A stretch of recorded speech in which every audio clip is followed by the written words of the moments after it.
Magandang araw sa inyong mga kapugi. Dahil may isang buwan tayong hindi nakakyat sa bundok, kaya atin na itong pinuntahan para makita ang sitwasyon dito ng ating kubo. Sipag at syaga lang ang puhunan, bonus na lang ang kapugian. Kung wala ka nito, ay lagi kang talo.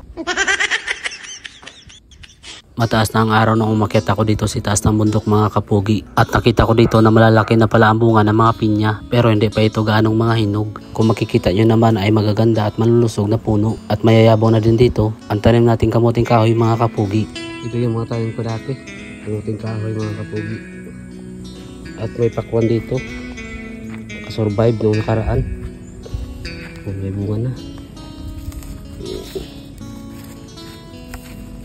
Daw pa ito. May pa ito inog.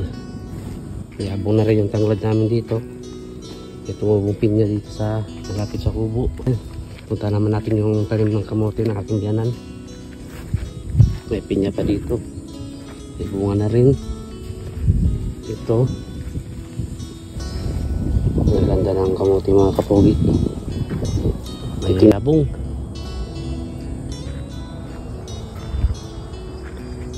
Tingnan natin yung kubo natin mga kapogi. Ayan, may mga supply ng tubig. Galing yan sa tubig ulan. Sira na rin yung lamisa. Kaya natin ang gumawa nito. Buti meron tayong supply na kawayan dito na gagawin nating lamisa o di kaya upuan. May apong na rin yung mga damo dito. Mga kahoy.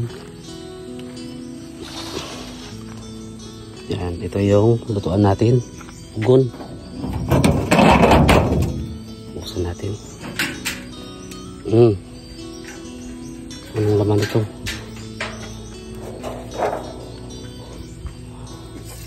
Oh, wala. Okay. Kalimutan pala, meron pala dito sa loob. Ito yung kubo mga kapugi. Sobrang init ng panahon, nagkakrak na yung lupa. Ito. Ayan.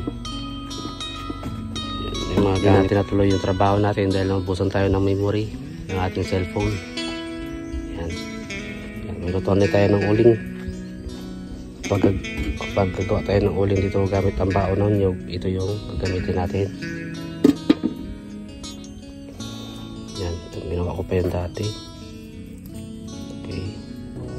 Dito ay kinuha ko yung mga galon na wala ng laman. Nilagay ko muna ito sa upuan dahil lalagyan natin ito ng tubig pagbaba natin ng bundok mga kapugi. At naglinis na din ako dito ng saglit dahil binahayan na ng daga ang loob ng gatungan ng ating lutuan dito sa loob ng kubo. At pagbukas ko dito ng takip ay bumungad sa akin ang mga basura na hinakot ng mga daga. Kaya ginatungan ko na muna ito at hindi ko muna basta-basta kinuha ang mga basura. Baka mayroong ibang nakatira. Hindi natin alam, baka mayroong ahas dito mga kapugi. Pero sa kabutihang palad ay basura lang ang laman ng ating lutuan. At pagkatapos natin dito maggatong ay kumuha muna ako dito na nakaimbak na tubig ulan. Pansamantala ay hugasan muna natin itong mga baso at mga kaldero. Dahil sa may isang buwan tayo hindi nakakyat dito, kaya inalikabukan na ang mga gamit natin dito. Pero kapag gagamitin na natin itong mga kapugi ay huhugasan pa natin ulit ito. Nakaraang buwan kasi ay abala tayo sa paggawa ng mga tutorial video tulad ng mga handicraft na gawa sa dahon ng nyug. At napuno na rin yung storage ng ating cellphone mga kapugi. Kaya madalang tayo nakapag-upload ng mga video. Sayang din kasi kung buburahin ko lang yung mga video ko na mga ginawa ko nung nakaraang buwan pa. Ito lang din kasi yung mga remembrance natin kapag tayo ay tumanda na. Pagkatapos kong maghugas dito ng mga baso ay inipon ko naman dito yung mga kahoy na tuyo na para kapag kailangan natin ng panggatong ay mayroon tayo kaagad makukuha. Inalis ko na din dito yung dahon ng nyug na nakasayad na sa bubong ng ating mini ubin mga kapugi. Sa oras na ito ay matarik na ang sikat ng araw at malinsangan na ang paligid. At bago ako dito bumaba ng bundok ay tiningnan ko muna kung may laman na itong ating tanim na kamuting kahoy. At may napansin akong biyak dito sa lupa. Sinyalis ito na malaki ang laman ng ating tanim mga kapugi. At para hindi tayo mahirapan sa pagbunot ay pinutol ko muna ito banda sa puno. At nung hinukay ko na ito ay nagpakita naman kaagad sa akin itong laman. Sa mga nakapanood ng vlog ko sa pagtanim ko nito ay mag-comment kayo mga kapugi kung naalala nyo pa ito. At nung umuuga na siya pagkahawak ko nito ay dito ko nang pinilit na bunutin na ito.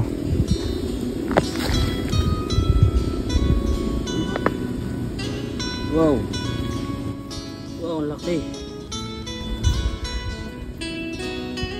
Akala ko dito ay may naiwan pang malaking laman, kaso pagkuha ko dito ay ito na lang ang natira. Kaya tinigil ko na dito ang paghukay ng lupa, at dahil wala tayo dito ibang paglagyan, kaya bag na lang ni Dora ang napag-interesan.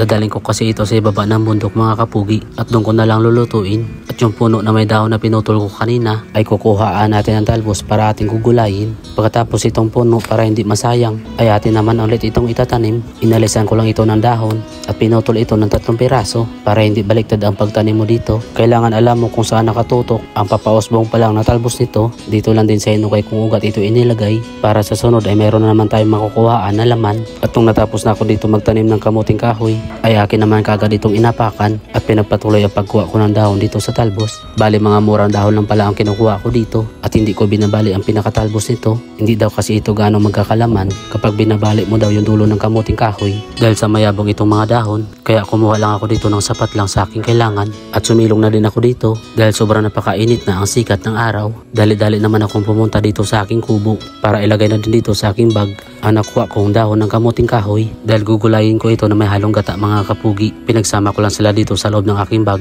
at uhugasan ko na lang ito pagdating doon sa aking bahay. Kaya hanggang dito na lang muna ang aking video mga kapugi. Sa mga nakabot sa dulo ng aking video, maraming salamat at God bless yan yung lahat. Pababa na muna tayo ng bundok mga kapugi.